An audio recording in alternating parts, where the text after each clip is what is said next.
All right, today we're going to do a deep dive into a really fascinating and, honestly, one-of-a-kind media property, the Cyber Midnight Club. We're going to break down how it's built, what makes it tick, and the powerful strategy behind it that makes it such a compelling opportunity for any brand looking to connect with an audience. So let's start here, because when you first look at the Cyber Midnight Club, you might think you're looking at two completely different things that just happen to share a name.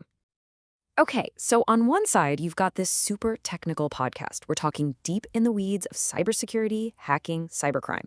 It's raw, it feels unscripted, almost high anxiety at times. It's definitely for a niche crowd. And then you have this slick, high-energy electronic music project. It's polished, it's for a mass audience, it's made for the dance floor. These two things seem like they're from different planets. So that brings us to the big mystery, right? What on earth connects a deep dive hacker podcast to a club-ready dance track? How are these two things possibly part of the same single brand? Well, the answer starts to unfold when you pull back the first layer. It turns out there's a single architect behind both of these projects. Yep, everything in this universe, both the podcast and the music, comes from one person, Alberto Daniel Hill. He is the common thread, the single point of origin that ties these two worlds together. And what's so interesting is that Hill himself operates with this incredible dual identity. On one hand, he's the expert, a known authority in cybersecurity. His credibility is built on years of professional work. But then he's also the artist, the one who takes all these complex, heavy themes from his life and turns them into this dramatic, compelling music. Being able to live authentically in both of these spaces is really the secret sauce to this whole strategy. But what's the story here? What's fueling all of this? To get that, we have to talk about the core narrative, the real-life event that gives this entire brand its power and, more importantly, its undeniable authenticity. It all comes down to this single, shocking fact. Alberto Hill was the very first person in his home country of Uruguay to be sent to prison for a computer crime. And not just any crime, a crime he has always maintained he did not commit. This one traumatic event is the narrative engine for literally everything that follows. Just look at how this all went down. In 2015, he finds a security flaw, does the responsible thing, and reports it. 2 years later, he's arrested for it. He ends up spending 9 months in prison. And the aftermath? It's brutal. Financial ruin, PTSD, depression. And the most important thing to remember here is, this isn't a movie script. This is his actual, documented, verifiable life. Now, if you're thinking about this from a business or partnership perspective, this is absolutely crucial. This real-life story of injustice gives the entire IP its core asset, unimpeachable authenticity. You just can't fake this kind of backstory. It's as real as it gets. So here's where it gets really, really smart. This factual, documented trauma is deliberately and strategically transformed. This is where real life gets methodically turned into a cinematic thriller. And there's a name for this strategy. It's called autofiction.